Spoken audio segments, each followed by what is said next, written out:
sa farm na ito. Ayan. Ayan si Aguilar Farm.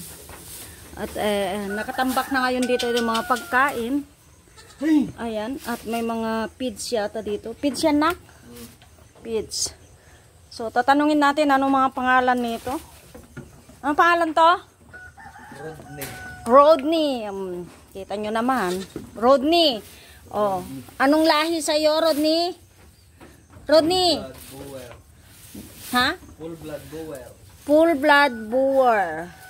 So, eto, ganito siya kalaki. Si, hindi natin mano kasi, ewan ko, hindi pa yan lumabas mula dumating ako. Pero, ang susit nila. So, eto naman, punta tayo dito ay, ito ang napakabait na inahin. So, ano ang name mo? Ano ang name? Tanungin natin kay Don Mac. Milka. Oh, chocolate name. Siguro mahilig yung may-ari ng chocolate. So, ito yung dalawang anak at may mga pangalan na yata. Hindi ko alam, may pangalan. May pangalan na?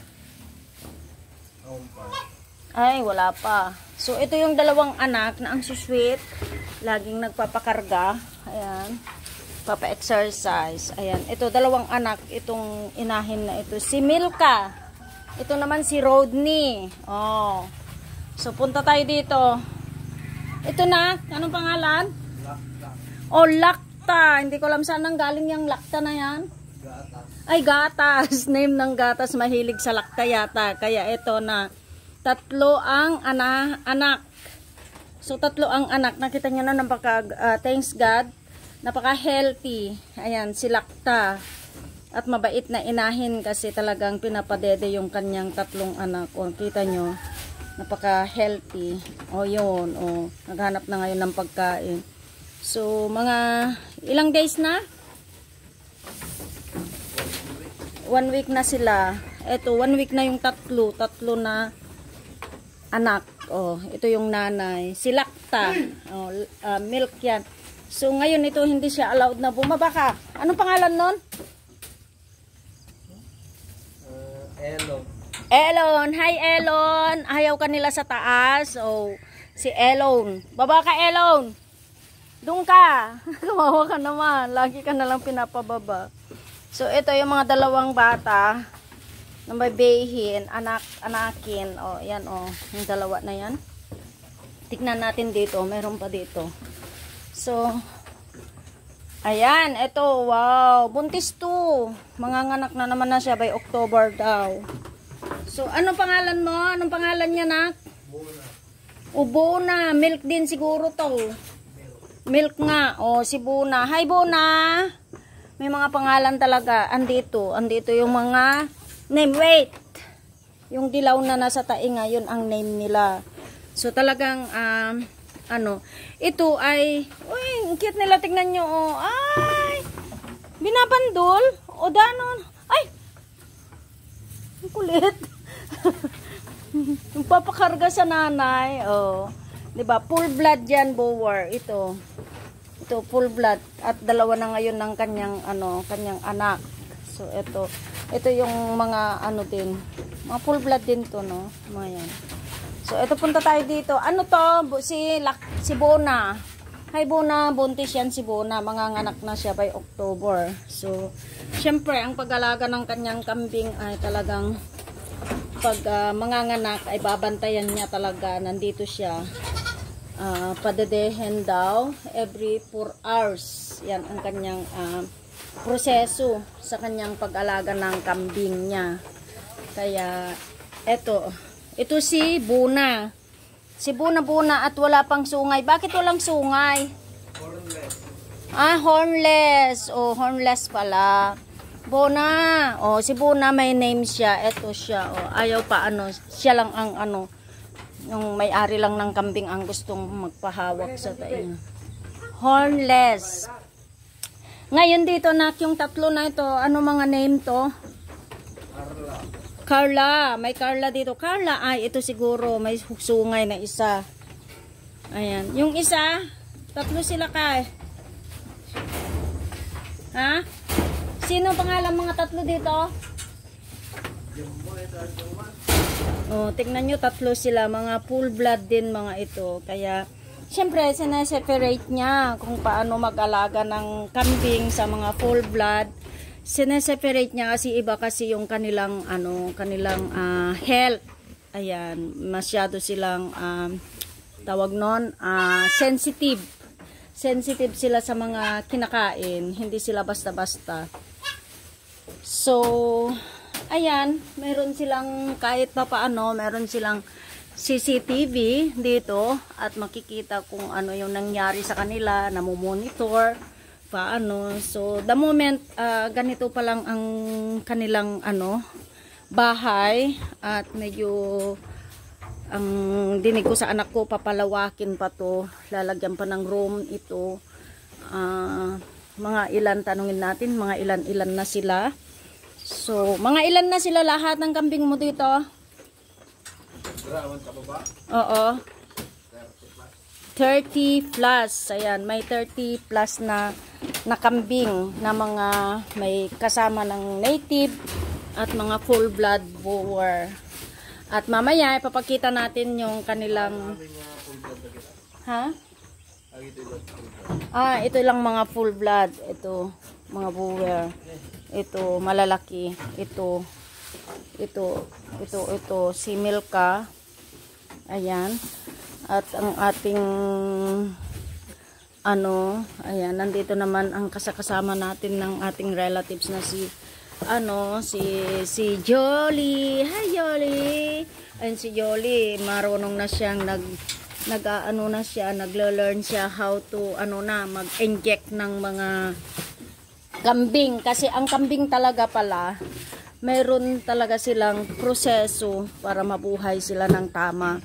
Meron silang inject, ganun. Hindi lang bastang kambing. Yung mga ibang kambing na mga talagang native, papabayaan lang dyan sa mga kadamuhan. Pero ito, talagang mayroon silang proseso. Ini-injectan siya. May vaccine. May, nagdedede din mga ito ng bottle feeding. Tiki-tiki, may vitamin sila, tiki-tiki, ayan, ewan ko na saan ang mga vitamin nila, ayan. So, ayan, nakita nyo naman, may mga inject sila dyan, ganyan. At feed, syempre, kahit pa paano, gumagastos, pero guys, ang bawat kambing, ang presyo, tatanungin natin kasi hindi ako sure kung paano ng presyuhan ng kambing, kung magkano itong kambing na ito. Magkano yan? Ito malaki? 35. Ayan guys, yung mga nagsasabi na ang kambing ay sa native lang yung makukuha natin na mga 5K to 7K, ganon. Pero itong mga kambing na mga full blood na ito ay umaabot siya, may mga pa nga ba? 35 to, pero may sabi nga yung anak ko, meron pang mga worth of mga umaabot siya ng 200K. Yan, kung hindi kayo maniniwala, ayan, sa mga farm, goat farm, dito sa part of Ilocos, madami na dito, ang dami-dami na. Kaya, trinatry naman tong ating anak na papalakihin tong kanyang farm. I hope na mapapalaki niya ng tama. Ayan. So, ayan siya. Ganyan din ang proseso ng kanyang mga pagkain ng kambing niya, hindi basta lang pagkain. Mayroon silang machine. Ito, minamachine at ginagayat-gayat ng ganyan. Tapos imamachine pa yata or ganyan na lang ba? Ganyan na. Ayan. So ito, tinatanim-tanim yan. Yung nung halaman na yan, Nefer ang tawag niyan. Kaya makikita mo dito sa part of Ilocos na may mga kambingan ay ganyan na talaga. So ganyan ang pag-asikaso ng kambing, hindi lang kambing-kambingan. Ayan. So eto, 3. Tapos may 2 bago ako dumating. So lahat na baby ng kambing dito sa kanyang farm, na mini farm ay itong mga mag 3 weeks na ako, 7 na babies. Nagkaroon ng 7 na babies. Ganyan silang sweet nila. So, ayan, ganyan lang ang update natin sa mga kambingan at bababa tayo at punta tayo sa mga native. Ayan, kasi mayroon tayong native na din dito sa baba. Doon ka. Ayan. Ganito yung niya. yung kanyang bahay kasi syempre para ano yung iwas tayo sa baha kasi syempre malapit tayo sa may ilog. Sabi ko kaninang ano yung pumunta tayo dyan ay ilog yan, tapos may maliit na creek dyan, kaya medyo alanganin, pero tinaas-taasan niya, gumastos talaga ng kanyang kulungan ng bahay ng kambing niya, gumastos siya. So lahat ito kita nyo naman metal siya talaga, gumastos yan. Ang tinanong ko nung kailan, nung kararating ko magkano yung kanyang gastos dito ay I think nasa 200k, syempre kasi mahal lahat, puro metal. Tapos talagang galba, kita nyo naman ay galba, ano ba Tagalog yan? So yero yan. So ngayon ito yung mga native nandito sa baba, ayan, kita nyo, siguro ine-injekan yan, binabaytaminan. Ito yung native at may mga baby pa. Syempre, para magaan-gaan naman yung kanilang ano, dahil provide natin na as a mini farm dito, goat farm, mini goat farm. Dahil hindi naman gaano kalakihan. So, syempre bumili tayo ng ito yung pagkuha ng mga dumi nila para tawag to, ano nila, malayo-layo yung mga tae ng kambing. At yung tae ng kambing na yan ay dadalhin dito sa may mga puno ng mangga. Kasi may mga mangga tayong maliliit dyan na tinanim din. Kasi yun na nga sabi ko, inaano pa lang na mini farm, good farm. So, eto nga, nandito na yung dalawang anak na mga ilang days pa lang. So eto sila, iba talaga yung boer at saka sa ano, sa native. So ngayon pupuntahan natin naman itong ano, itong pinaka special na amahin ng mga full blood na ito na kambing. Mayroon pang ano, sabi yung ating ano diyan ay mayroon daw ano ng uncle nila ay nandyan, ay yung kanyang kambing naman kasi yung kapatid ko ay kahit saan ay nabubuhay sila. Ayan, kahit saan. Sabi ko nga yung nakita nyo kanina sa video ko doon sa may Barrio Hall dito sa may multipurpose, ay nakita nyo yung dalawa na kambing na yun ay kambing ng kapatid ko. Ayan, nabubuhay sa kanilang ano na lang. Ayan, kumbaga ay sariling ano na, bahala na sila. Ayan. So guys, punta tayo ngayon, ay ipapakita ko sa inyo yung Australian full blood boer na ang pangalan niya ay dati ay Shotgun. Sa kanyang passport, mayroon siyang pangalan talaga. Ipapakita ko din sa inyo sa next video ko yung name, yung passport niya, kasi talagang may passport siya. So ipapakita ko gaano kalaki yan si Shotgun. Shotgun ang kanyang passport. Pero bininyagan ng anak ko ng Putin. Ayan. Tara guys, punta natin. So, yes, nandito tayo ngayon sa may ano, yung sinasabi ko na kay Shotgun. Ito yung ano, full blood boer from Australia. Ang pangalan niya sa passport ay Shotgun. Pero dahil nabili na yung anak ko ng ano, nauwi niya na dito, ito yung mga ano, dito sila nagpapalahi. Ayan. So, ito, ang pangalan niya sa bahay ngayon ay Putin. Ito na siya. Ayan. So, gustong ano, lumabas si Putin. Hello, good morning. Ayan. Marunong siyang ano, ito ay pinapaliguan to. May sariling sabon, ganun. Ganun kaalaga ngayon ito. Kasi dito sila nagpapalahi. Ayan. Sa mga gusto pa nagpapalahi, pumupunta dito, dadalhin yung mga kambing nila. Tapos, I think sabi nila, isang ano yan, dakay ng ano, ay, ewan ko, parang 1.5. Ayan, 1.5 yata ang bayad. So, para malahian yung kanilang kambing. Ayan, dadalhin dito. Tapos, ayan, papalahian. 1.5, magbabayad sila ng 1.5. Pero, sure naman na malalahian. Ayan. Ito ngayon, ito si Shotgun. Hello, Fotin. Good morning. Kumain ka na ba? Ayan. Ang laki-laki niya. May sarili siyang, may sarili siyang passport. So, ngayon, tanungin natin kung kumusta naman ito si Bolkia. Hi, Bolkia. So, tahimik si Bolkia. Bolkia. Hi, Bolkia. Ay, wag natin disturbuhin kasi na yata, nagre-res. Hi, Bolkia. Pero silipin natin. Hi, Bolkia. Ayan. So, eto siya. Ayan. Oh, meron siyang salt. Parang yata, yan dinidilahan at yun ata. Parang nila, magnesium ba nila? Ganon. Ayan. So guys, maraming salamat sa video na ito. Ayan, maraming salamat sa panunood ng ating mga dito. Ayan, sa susunod na upload ko ulit, titignan natin hanggang nandito ako sa Pilipinas. Ayan. Titignan natin kung ano talaga ang mga ng mga kambing na ito. So ito naman ay native sa aking kambing. Ayan. So guys, maraming salamat. Ayan. Oh, tignan nyo na kumakain na sila. Ayan, nantayin natin kasi mag-e-inject yata yung may-ari ng kambing. Ayan, mag-e-inject sila. Yung mga mga may farm na to. So naka-ready na yung kanyang inject. Ayan. Ito yung doktor ng wala bang damit yung doktor natin.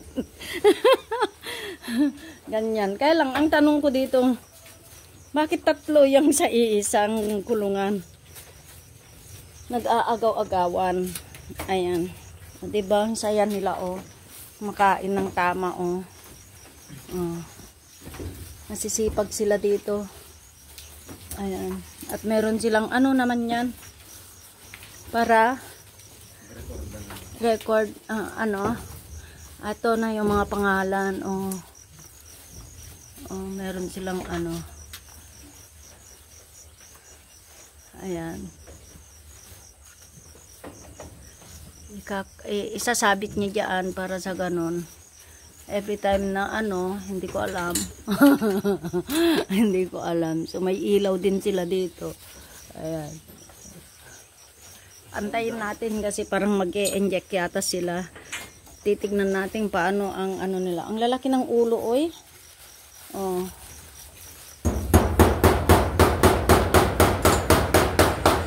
Lalaki ng ulo. Oh. Ano naman ang nyo dyan? Ha? So, lalagyan ng pako kasi sasabit na ngayon yung yung ba yan tawag niyan? Ang tawag yan, saan nila ilalagay yun, yung kanilang tawag? Whiteboard. Ayan, at dito natin mabasa yung mga name ng mga kambing nila.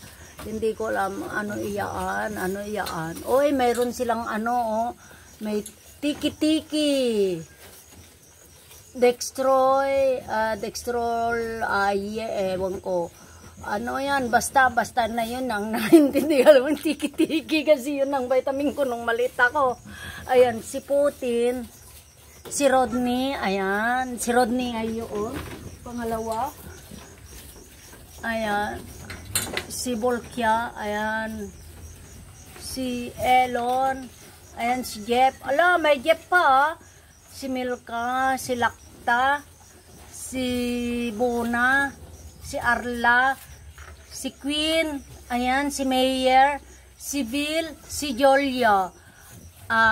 I think yung mga pangalan na ito ay pangalan yung mga puro mga princess, yung mga mayayaman na tao.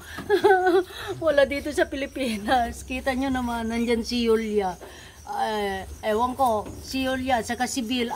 Yung mga artista na yan yata.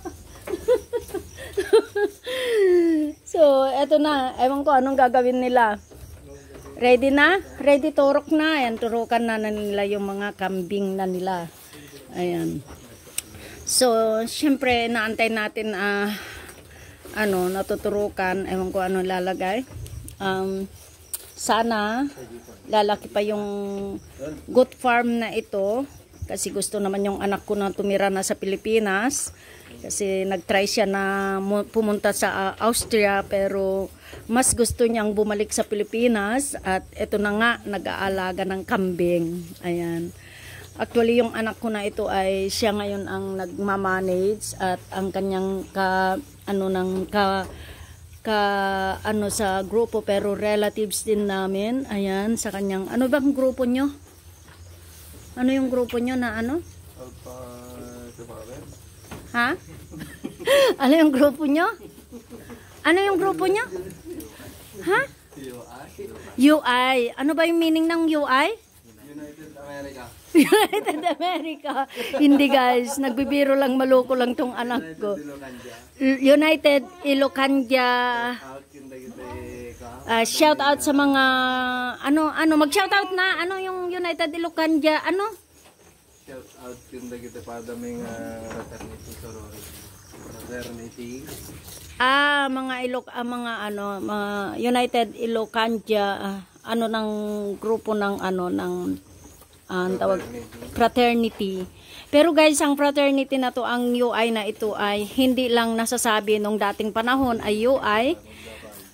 Ang UI na nasasabi dati ay tawag to kung ano-ano lang ang UI dati pero the moment ang UI ang daming nagagawa na isasagawa sa kanilang kapwa kasi mayroon silang group na inaano at ang president ng UI dito lang sa Lapug ay yung aking anak na si Macray Aguilar.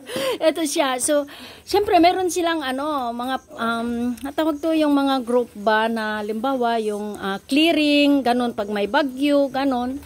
Pumupunta sila nag-clearing, nagtatanggal yung mga kahoy na pagkatapos ng bagyo, ganun, naglilinis.